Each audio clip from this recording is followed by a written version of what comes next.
Aunque la llamada primavera árabe comenzó en Túnez, fue en Egipto donde tomó dimensión internacional. Los egipcios exigían libertades y luego de 3 semanas de crisis, en febrero de 2011 cayó Hosni Mubarak. El poder fue asumido por los militares cuestionados por presuntas violaciones contra los derechos humanos. Ahora la comunidad internacional espera que el 30 de junio Egipto tenga un gobernante civil que instaure la democracia. La era Mubarak llegó a su fin el 11 de febrero de 2011, luego de 3 semanas de intensas manifestaciones. En estas circunstancias difíciles que atraviesa el país, el presidente Hosni Mubarak ha resuelto dejar la posición de la presidencia. Ha encargado al Consejo de las Fuerzas Armadas que dirija los asuntos del Estado. El ejército egipcio, que respaldó la aspiración popular, asumió el poder. El mariscal Hussein Tantawi asumió como jefe del Consejo Militar hace 15 meses, con la promesa de entregar el mandato a un civil el próximo 30 de junio. Pero a pesar del cambio a un régimen de transición, un sector de los egipcios siente que el clima de tensión y de represión continuó como lo ejerció Mubarak en sus 30 años como dictador. Una evidencia de esos maltratos es la mención que hace Reporteros Sin Fronteras al régimen egipcio, al que califica como predador de la libertad de prensa. El Consejo no solo continuó practicando los métodos de Hosni Mubarak para controlar la información, sino que los reforzó. Numerosos profesionales de la información y blogueros que buscaban denunciar las acciones cometidas por algunos elementos del ejército o de la policía militar durante la insurrección pro-democrática enfrentan procesos legales ante jurisdicciones militares. Además de estos cuestionamientos, Amnistía Internacional acusó al régimen militar de encarcelar a por lo menos 12.000 civiles por manifestarse en las calles.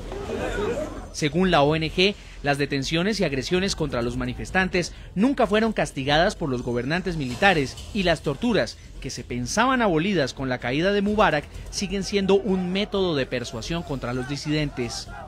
Pero a pesar de denuncias sobre violaciones a los derechos humanos, Egipto intenta acercarse al concepto de democracia occidental. Un primer paso en ese sentido fueron las elecciones legislativas del pasado 28 de noviembre. Los egipcios acudieron a las urnas para elegir por primera vez a los miembros de la Cámara Baja del Parlamento. Ahora la expectativa de la comunidad internacional está en quién será el nuevo presidente de Egipto, elegido en la primera jornada de comicios presidenciales de la primavera árabe. El primer reto del nuevo mandatario será devolverle la libertad y la seguridad a los egipcios. Saludamos en Estados Unidos, en Washington, al señor Jeffrey Aronson. Él es director de la Fundación para la Paz en Oriente Medio. Señor Aronson, gracias por acompañarnos. Bienvenido.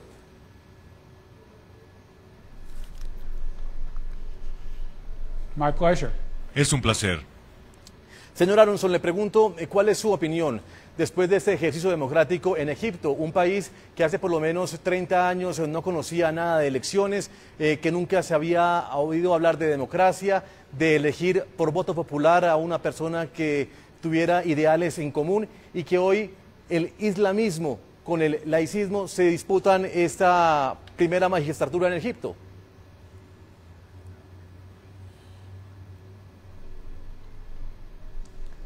Bueno,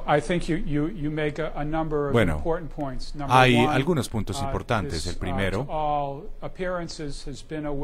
todas las personas que están observando y que tienen la oportunidad de votar, tener la opción de escoger inicialmente por 30 candidatos, ahora por 12. Lo que podemos observar en este momento es que es algo sin precedentes desde el año 52. Antes de eso, Egipto tenía un reconocido y sofisticado sistema constitucional al principio del siglo XX.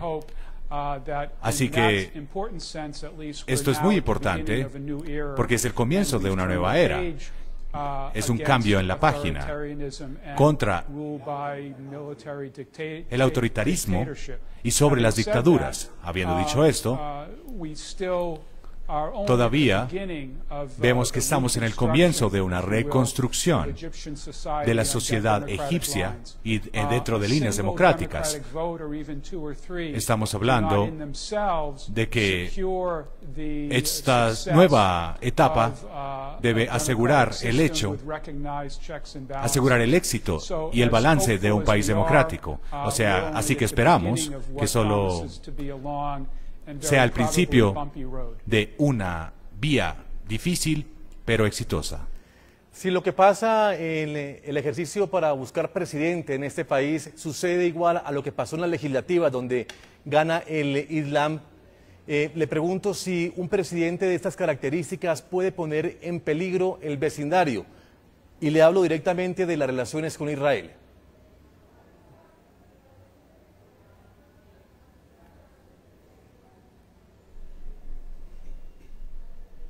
Bueno, lo que hemos visto ya en las elecciones parlamentarias en los últimos años, la hermandad musulmana ha emergido como el victorioso y ha dominado el Parlamento en Egipto. Ciertamente, esto marcaría un cambio en la manera en que Egipto promueve sus intereses con respecto a sus vecinos en el mundo árabe y también hacia la comunidad internacional. ¿Cómo lo hará? Bueno, tenemos que esperar para verlo. Esto, en muchos aspectos, un importante aspecto para ver cómo estos partidos islámicos pueden tener efecto en la política y hasta qué punto estas políticas pueden marcar un punto de partida desde el pasado. Así que ciertamente estamos viendo muchos cambios en la política egipcia y con ese tipo de nuevo liderazgo, pero también hay indicaciones de que el interés estratégico de Egipto en la comunidad internacional a largo plazo tiene que ver con sus objetivos. La vista del poder en Egipto, la visión de este poder puede crear políticas que hasta cierto punto no son muy diferentes a las que Egipto ya ha tenido históricamente. Así que la gran pregunta es que si esto que se está desarrollando puede llegar a causar esto, o hasta qué punto el presidente egipcio es apoyado por un partido diferente a la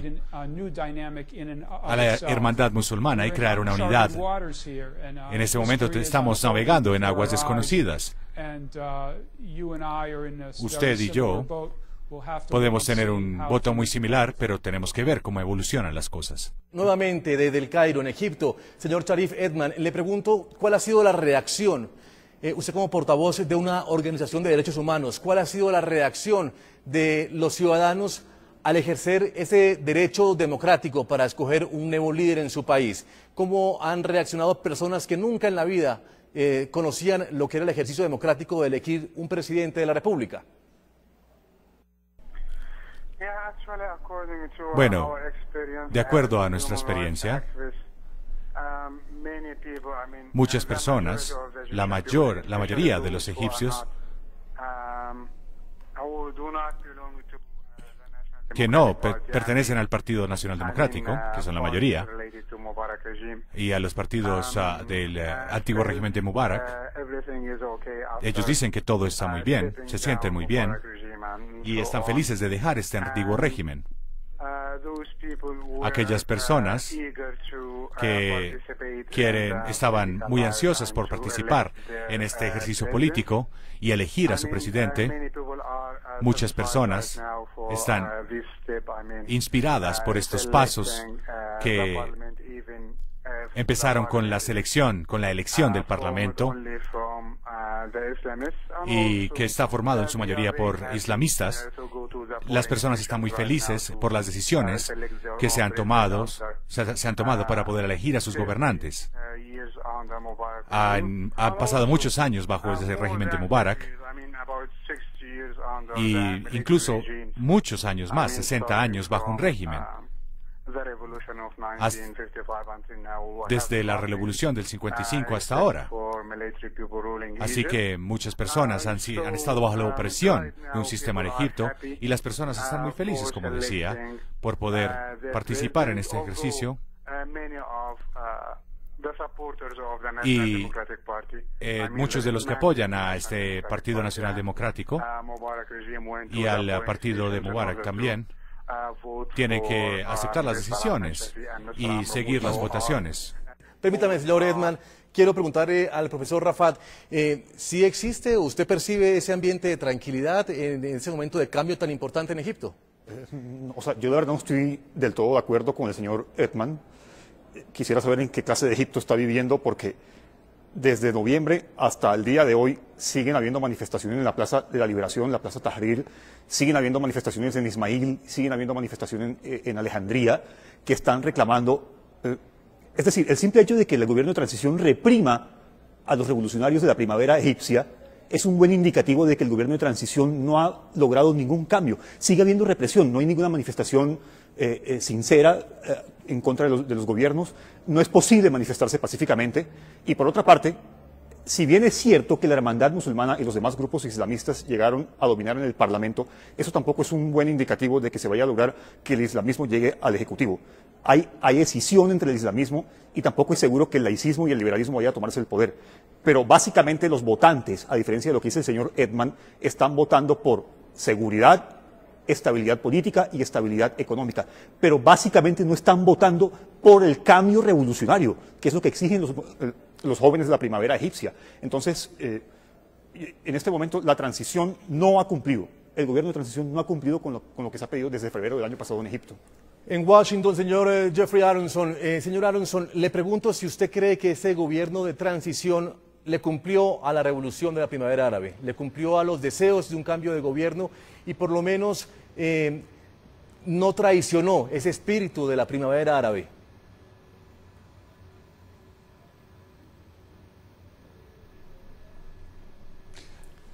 Bueno, hay elementos que nos llevan hacia las acciones, hacia la satisfacción de los pedidos de las personas, del cambio de régimen, y también hay indicaciones que hasta cierto punto estas expectativas de cambio real fueron frustradas. Lo que estamos viendo en este momento es como un desarrollo en cámara lenta en Egipto, en el que el derrocamiento del antiguo régimen ha sido más difícil y muy popular de lo que muchas personas esperaban o querían. Esto ha llevado a una serie de cambios improvisados durante los últimos años. Hemos visto, por ejemplo, la hermandad musulmana declarar una falta de interés en llegar a la presidencia, por ejemplo.